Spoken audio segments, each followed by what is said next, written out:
सोचिए अगर bus station का कर्मचारी ही ड्यूटी के समय गहरी नींद में सो जाए और 2 दिन बाद पूरा कार्यालय ही बंद मिले तो यात्रियों का क्या होगा। शाहजहांपुर डिपो के कटरा बस स्टैंड से सामने आए 2 वीडियो परिवहन निगम की व्यवस्था पर बड़े सवाल खड़े कर रहे हैं। 22 जुलाई को आरोप है कि कर्मचारी कार्यालय के अंदर सोता मिला और 24 जुलाई को वही कार्यालय खुला ही नहीं। बसों की एंट्री रुकी, यात्रियों को परेशानी हुई। परिचालकों का कहना है कि अगर एंट्री न कराएं तो कार्रवाई उन पर होती है, लेकिन जब कर्मचारी ड्यूटी ही न करे तो जिम्मेदार कौन होगा। वीडियो अब अधिकारियों तक पहुंच चुका है। एआरएम से रिपोर्ट तलब किया गया है और 1 हफ्ते के भीतर आख्या प्रेषित करने के आदेश जारी किए गए हैं। क्या कटरा बस स्टैंड मनमानी का अड्डा बन चुका है? देखिए नेशन स्टेशन न्यूज की यह एक्सक्लूसिव रिपोर्ट। नमस्कार, मैं हूं गौरव श्रीवास्तव और आप देख रहे हैं nation station news. Shahjahanpur depot के अंतर्गत आने वाले कटरा बस स्टैंड से 2 ऐसे वीडियो सामने आए हैं जिन्होंने उत्तर प्रदेश परिवहन निगम की कार्यप्रणाली पर गंभीर सवाल खड़े किए। आरोप है कि यहाँ तैनात कर्मचारी ललित गुप्ता अपनी ड्यूटी के दौरान लगातार लापरवाही बरत रहे हैं।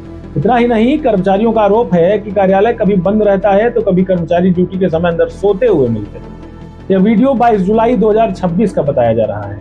आरोप है कि सुबह ड्यूटी के समय पूछताछ कक्ष अंदर से बंद था। खिड़की से देखने पर कर्मचारी ललित गुप्ता कार्यालय के अंदर गहरी नींद में सोते दिखाई दिए। मौके पर मौजूद लोगों का दावा है कि कई बार आवाज देने के बावजूद दरवाजा नहीं खोला गया। अब सुनिए उस परिचालक की जुबानी जो उस समय अपनी बस की एंट्री कराने पहुंचे थे। परिचालक का कहना है कि यदि बिना एंट्री किए बस आगे बढ़ा दी जाती और रास्ते में सवारी बैठा ली जाती तो कार्रवाई उसी परिचालक पर होती और 100 की कटौती भी हो सकती थी। यानी सवाल यह है कि कर्मचारी की लापरवाही की कीमत आखिर कर्मचारी नहीं बल्कि परिचालक क्यों चुका है।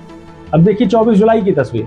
आरोप है कि इस दिन निर्धारित समय पर कार्यालय खोला ही नहीं गया, जबकि कर्मचारी की ड्यूटी 6 बजे से लेकर 2 बजे तक की थी। पूछताछ कराने आए यात्रियों और रजिस्टर संबंधी कार्य के लिए पहुंचे परिवहन निगम कर्मियों को काफी परेशानी का सामना करना पड़ा। स्थानीय कर्मचारियों का आरोप है कि यह कोई पहली घटना नहीं है। उनका कहना है कि संबंधित कर्मचारी अक्सर मोबाइल फोन पर व्यस्त रहते हैं और संगठनात्मक कार्यों का हवाला देकर कार्यालय भी छोड़ देते हैं। ड्यूटी के दौरान कार्यालय बंद रहता है, मोबाइल पर अधिक समय बिताते हैं, कई बार बिना सूचना कार्यालय तक छोड़ देते हैं। मामले में कुछ और गंभीर आरोप भी लगाए गए हैं। कर्मचारियों का कहना है कि कटरा बस स्टैंड पर अतिरिक्त कर्मचारी की जरूरत नहीं है, इसके बावजूद स्थानीय प्रभाव के चलते नियुक्ति की गई है। यह भी आरोप लगाया गया कि पहले यहाँ उनके भाई कार्यरत थे जिन पर कथित अनियमितताओं का आरोप था। हालांकि नेशन स्टेशन न्यूज इन आरोपों की स्वतंत्र पुष्टि नहीं करता है और जांच का यह विषय बना हुआ है। कुछ कर्मचारियों का दावा है कि संबंधित कर्मचारी खुद को एक रक्षा संगठन का पदाधिकारी बताते हुए कहते हैं कि उनका कोई कुछ नहीं बिगाड़ सकता। इस दावे की भी स्वतंत्र पुष्टि नहीं हो सकी है। अब बात करते हैं विभाग की प्रतिक्रिया की। वीडियो एआरएम शाहजहांपुर को भेजकर 1 सप्ताह के भीतर रिपोर्ट मांगी गई है। रिपोर्ट आने के बाद नियमानुसार कार्रवाई की जाएगी। अब सबसे बड़ा सवाल है, क्या सरकारी व्यवस्था में जवाबदेही केवल परिचालकों और चालकों के लिए ही है?